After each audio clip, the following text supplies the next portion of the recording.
I don't know, it's just something that occurs so often to try and figure it out is just hard. Because it just happens every day. Are you sad about it? No, it's something that I'm used to. It's just, I mean, when I think about it, I don't want my son to have to go through it, but it's something that I'm used to, and he's starting to get the questions why he has curly hair and why he looks different and why he's darker. So I have to have that conversation with him. But we really haven't had the conversation with the Asian American hate going on yet, because he's too young to understand what's going on. But I have talked to my parents about it, just be more vigilant when we go out, because I've noticed when I take him out, people are staring, and I don't know if it's just because he's cute or if they really have something because of this whole COVID situation. So, and just sheltering him because he's mixed with everything but white. So he has the Asian, he has the black, he has the Puerto Rican. So I need to have that conversation with him soon. It's not something that I want to have with him, but it's something that needs to be done, which is sad, but it's life. It's life for somebody who's mixed or Asian or American or black nowadays. It's just... All of us have been in social situations where someone in the group tells a joke that references negative characteristics about people of color or a specific ethnic group, or overheard discriminatory remarks or racial slurs. What has been your response? Have you spoken up and objected to what you've heard as being inappropriate, maybe in a confrontational way, getting angry and upset? Or maybe in a carefrontational way, lovingly and caringly? Maybe you've walked away thinking this has nothing to do with you. Or maybe you wanted to respond but were afraid because you didn't know what to say. When we see or hear the injustices of racism, how do we react? Do we care? Do we weep? Or do we do nothing? In this session, we will look at how we are called by God to respond, to be allies, to intervene when we witness bias events, specifically what it means to be an ally, the scriptural basis for being an ally, and general principles of intervention. We will also look at how identity factors into our relationships with individuals who are different from us. People have varying views of what race, racism, implicit bias, and allyship mean. So it's important to first define these key words so we are all coming from the same place when we begin to do the work of interrupting racism. In this session, you will also hear from different voices who will share their thoughts and experiences. According to the ELC Racial Justice Anti-Racism, here are some working definitions of key words. Race. Race is a social construct that artificially divides people into distinct groups based on characteristics such as physical appearance, particularly color, ancestral heritage, cultural affiliation, cultural history, ethnic classification, and the social and economic and political needs of a society at a given period of time.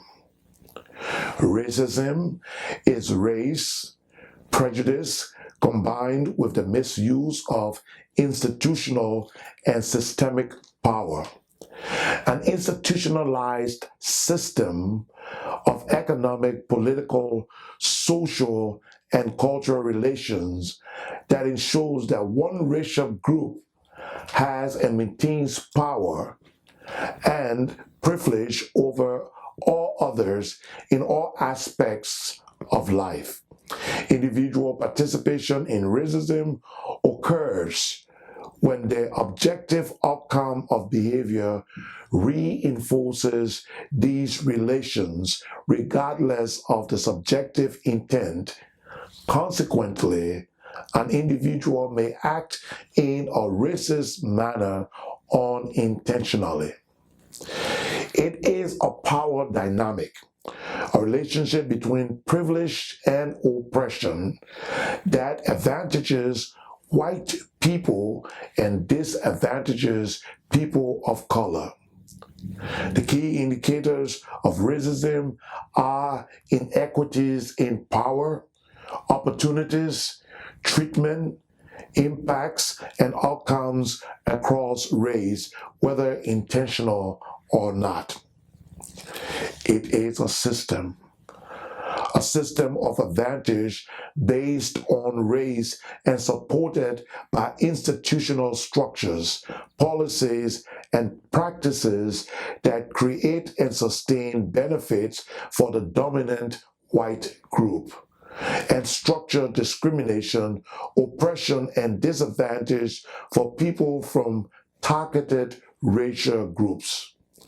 Racism is a social expression of power and privilege, the consequence of discriminatory policies in the past that endures, always adapting to new circumstances, but ultimately prevailing through practices of inequality that continue and sometimes manifest in new but persistent ways. It infects and affects everyone. It deforms relationship between and within racial, ethnic, or cultural groups.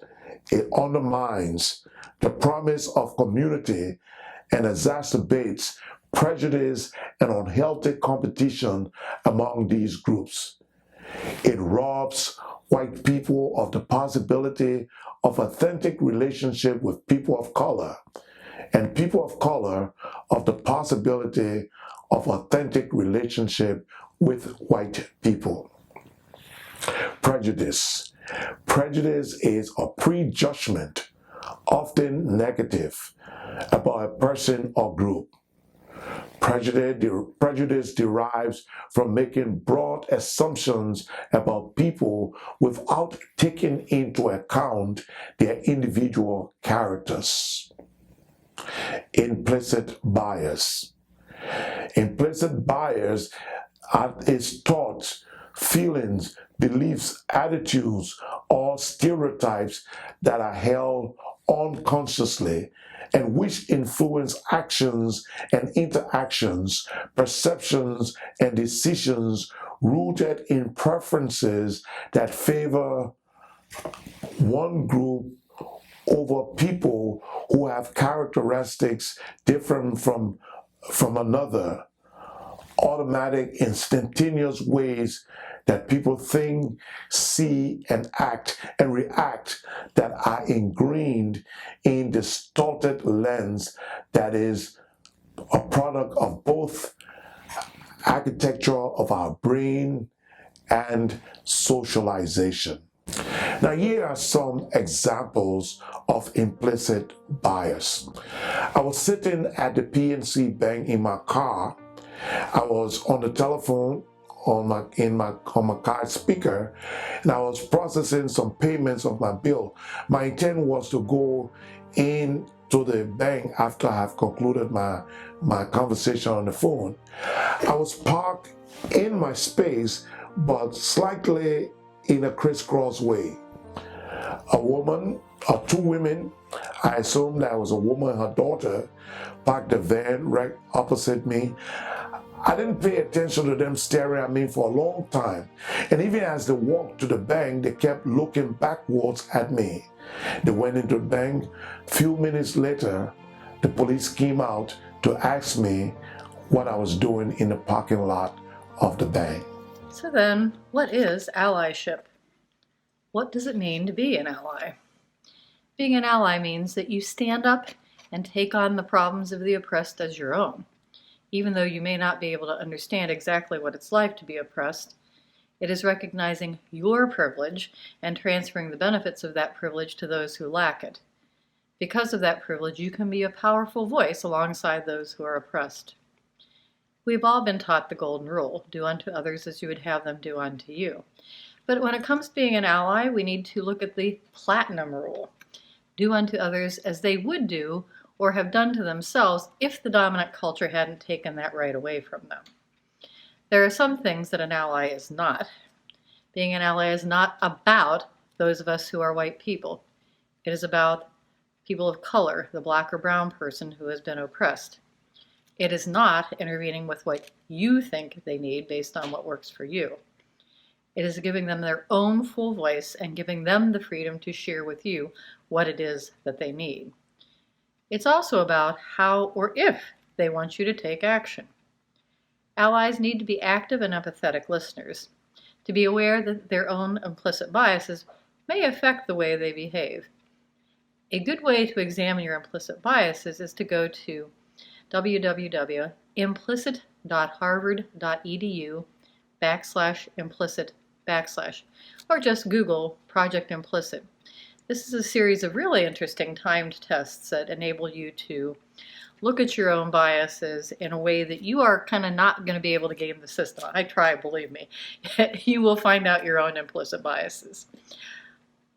Allies also need to do research and learn more about the history of the struggle in which they are participating, to figure out and acknowledge the ways in which they themselves have been participating in oppressive systems.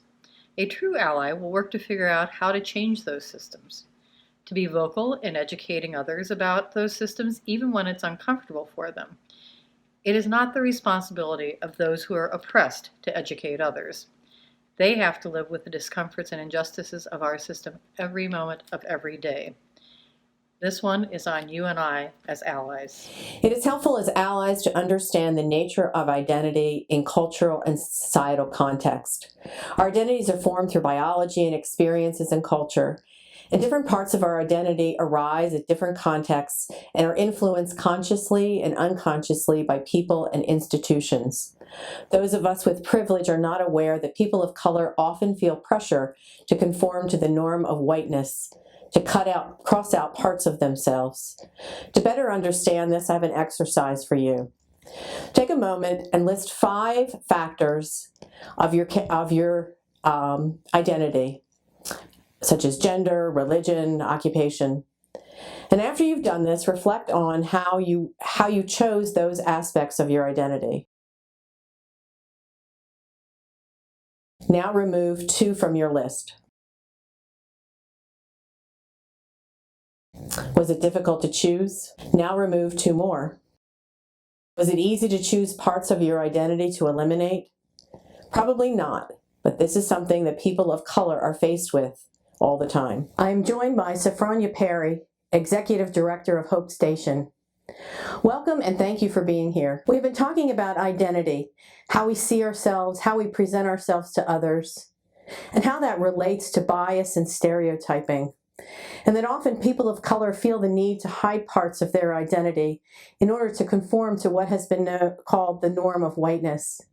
Can you give us your thoughts and share some of your experiences around this issue? But we've hosted different types of social justice forums. We did the first one we did was in person. We've done a couple of them virtually since the pandemic, but just really trying to bring some awareness to these social justice efforts. One of the ones that we did, which I think really ties into the question about identity, is, and this was virtually, we did it via Zoom, and it was also Facebook Live, it was called the Black Girls Chronicles, and it was fighting the angry Black woman stereotype. And that is something that we've had to deal with as Black women. We've had to deal with that in our workplace. We've had to deal with that, when we're in white spaces. And, we've had to check ourselves. And I think, when I speak about identity, that is one of the things that really does kind of shape us. We learn at an early age how we are viewed. And so we really just kind of change ourselves. We start forming how we're going to be when we're out in public so that people don't look at us like we're angry. We started watching how we wore our hair, and it has to be straight in order for us to go into our place of employment so that they don't think we look wild or that we look unkept. And so we straightened our hair. We watched our language. We watched, even the way we dressed. All of that plays a large part in how we identify with ourselves. And I'll say that as a young girl, I've always known that I was Black. It was conversations around my family where, we talked about different things in the Black community. My mom made us watch movies. Roots was one of those movies we watched every year so that we will understand, part of our history and what happened. And so, I knew that I was Black. I can't say that I necessarily fully stepped into my Blackness until just a few years ago. I always wore my hair permed. It was easier to take care of, or so I felt like it was easier to take care of. I felt like it was more presentable whenever I stepped out. I was careful about the types of clothing that I wore as well.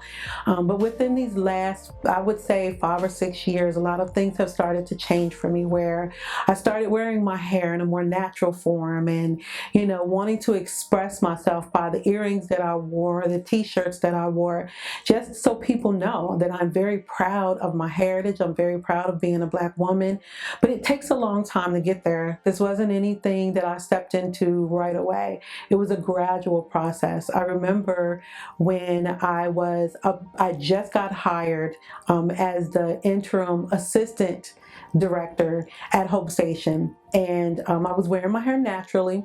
I wore it very short in an Afro style. We call it a boy cut. And a friend of mine said to me, this is a big step. You're going to be really great at it. I know you are. You'll be able to make it your own. He said, you may have to, change the way you wear your hair.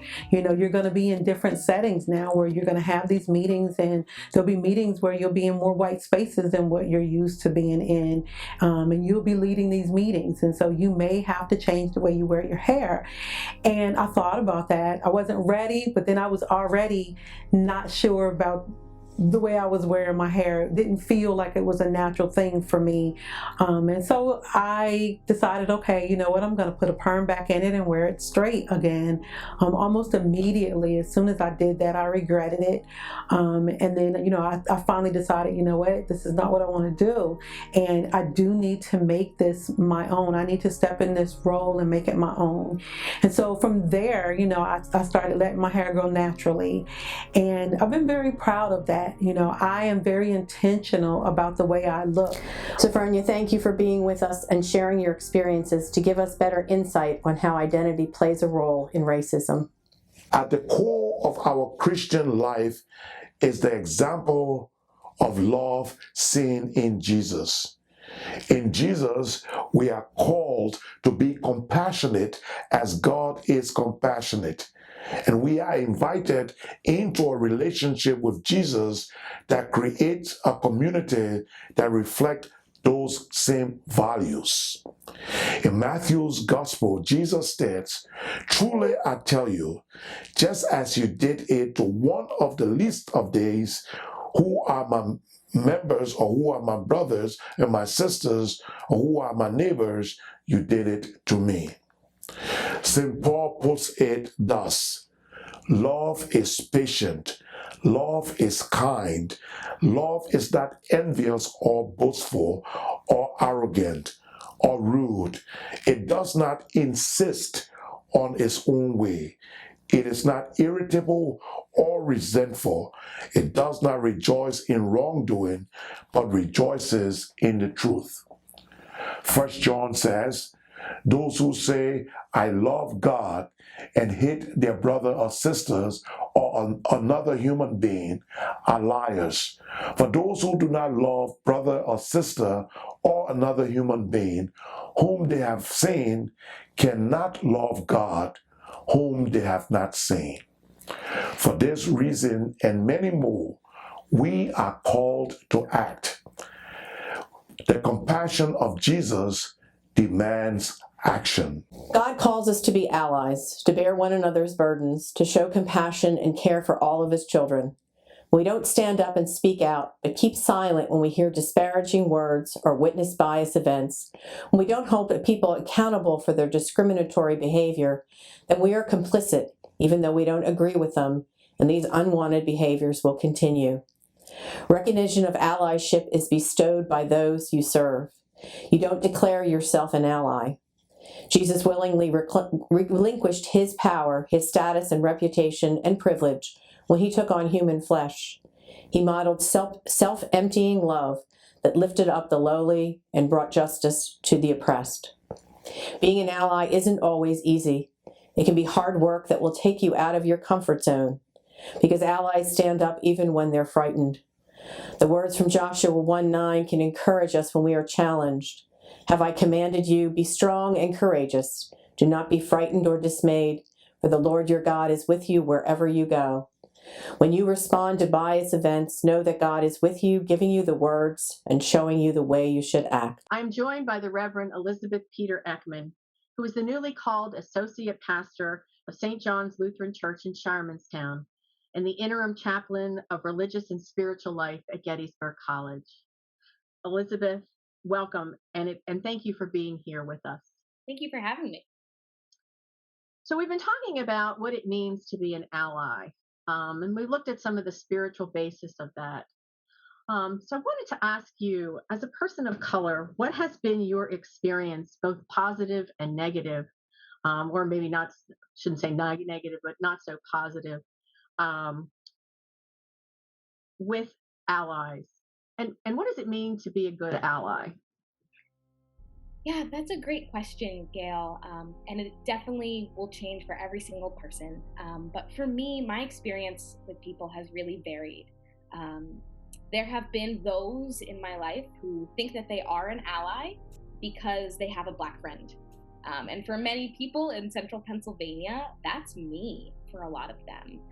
Or one of my siblings. You know, not many people have too much color diversity in their lives. And so, you know, when they think of, you know, the friends that they have in their life, I usually come to mind for a lot of people. And that's not to toot my own horn, but it's just something to name. And so I think people say, oh, well, I have a Black friend, or at one point in my life, I defended somebody in my workplace, and these are all the things I've done. And I've had people tell me stories upon stories upon stories. But then when I tried to address something that they were doing currently, something they've posted on their Facebook or said or did, and how I've said that what they were doing was hurtful to me, and here's why. I've had them take those stories and throw it in my face, like their past actions justified what was happening now. And that's been really hard to sit with people who say, I love you, but I'm not gonna actually try and change, but I'm an ally to you. And that's an important moment, because it means that that person has the ability to do it, the ability to recognize that something might not be right in a situation. But it also speaks to the fact that this journey is one that we are constantly on, of learning and changing, and we can't just leave it in the past of something we did once long ago, but it's something we do now every day. And unfortunately, I've had so many, even just in this last year alone, I've had a lot of situations where people have minimized, dismissed, ignored, and outright told me that I was wrong. And 9 out of 10 times that I've addressed it with someone that I thought was an ally, it's been completely disregarded. I realized that, you know, racism's talons are way deeper than the relationship that I have with some people, and that's hard to sit with. In my journey, I've taken that burden off of myself, that as a lot of people's like only Black friend that they have, it's not my burden to help you, you know, to make you change, to help you to see that my humanity should matter. And so I've had to let go of that this year. I will help you on your journey, but you have to be willing to do that work. You know, and I'm thinking about what to me it means to be a good ally. And I think the people in my life, I'm thinking of 2 people in particular. One of them is my husband, but a good friend of mine is that they know their limits. They love me for who I am, and they know their boundaries too, right? So they've listened to me with my experience with an empathetic ear, and they took everything that I said seriously. Never tried to fix the situation, and just listened. I used to think that my husband was just being really quiet and never had anything to say, but I realized he was just letting me be and just process it. because I was, I would just bring it up randomly in a conversation because all of a sudden it was bothering me, something that somebody said or did. And he would just let me be me and talk it out. But I also think that to be a good ally, it's someone who understands that the stakes are so much higher for people of color. I mean, it's literally life and death. This is not a fun mental exercise. It's not the cool new thing, but that there's blood on the streets. The emotional and the mental damage that racism does to us over time, it causes an immense amount of pain. So what are some of the things that you noticed when you viewed the video? One of the first things is intent versus impact. You are the expert on your intent, what you meant and what you intended, but the other person is the expert on the impact, how it landed, how it was felt, regardless of how you intended it. Even when you have good intentions, the impact may not be what you expected. So asking a lot of questions up front can result in the impact of being interrogated. However, if you offer information about yourself first, rather than questioning the other person, it may make them more open and comfortable to share. We saw a lot of assumptions made and stereotyping. There were attempts to try and identify with the visitor without really having the correct information to do so. And there was a lot of listening to respond rather than to understand. And when we get into our discussion groups, we can look further at the video and talk more about some of the things that you observed. The biases that I experience on a daily, everyday life are something that I'm used to, so it's not really something that I have to think, that I need to really think about. I get asked where I'm from, and I'm not sure if they're asking if I'm from what state I'm from or where my ethnicity is from, and everybody just lumps me together with Chinese. And I get the you're good in math, you're good in science, which if they really got to know me, those are my worst subjects. I get asked just random questions of where I was born, if I know my culture, and just answering those questions on a daily basis is uncomfortable. I also, with the whole Asian American violence going on, I have not really gone out, especially with my son. We just don't really go anywhere because of the bias towards Asians right now. At some places where I go out, they tell me China's a dictatorship, and I just kind of look and I shake my head. I don't really want to get into too much with somebody, but it happens on a daily basis, and it's just something that I've gotten used to. So trying to think about what has happened to me on a daily basis is difficult because it happens so often that it just is something that I'm used to and something that I take day by day. There are some general guidelines for bias intervention. First, do not agitate the perpetrator of the bias, but respond in a mild, unchallenging way. Some call it carefrontation. Offer comments such as, that is not appropriate, or what did you say to them, or leave them alone, and describe why the comments you have made are inappropriate. Try to create some type of distraction or diffuse the situation. Remove the target from the space and support them in whatever way they need by asking them what they need.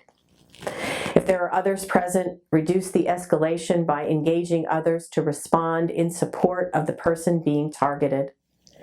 And take the opportunity to educate the person who is engaging in bias.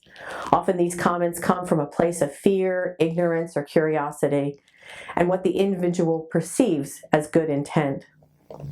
Most importantly is to always focus first on the safety of the person being targeted, as well as your own safety.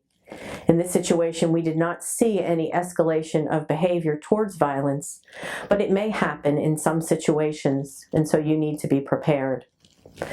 And finally, support the person being targeted by sitting with them, telling them how sorry you are this happened to them. Make sure that you validate their feelings and ask how you support them. It is important to find out what they need and not intervene with what you think they need. Finally, in interrupting racism, use the acronym SPEAK UP. Set limits by only allowing respectful speech and actions in your spaces. Plan how to act to disrupt conversations, behaviors that are disrespectful, biased, and dehumanizing. Express your concerns by being bold and clear why you are concerned about what you have seen or heard. Apologize and change your behavior, and ensure reconciliation if you said or did something that perpetrates and perpetuates racism. Keep improving by being aware of explicit and implicit bias, and keep learning about racism and how to be an ally. Uncover and learn to deepen your understanding of the harmful impact of racism. And finally, persuade others by spreading the word and encouraging them to speak up against racism. I hope you learned something based on the story that people shared and what it means to be an ally. The battle against racism is not a one race fight. It's not one individual fight. It's for all of us come together and fight this fight. We cannot win by ourselves. We need your help. We need to fight this battle together so that the next generations and the next generations will never have to face what we are facing now.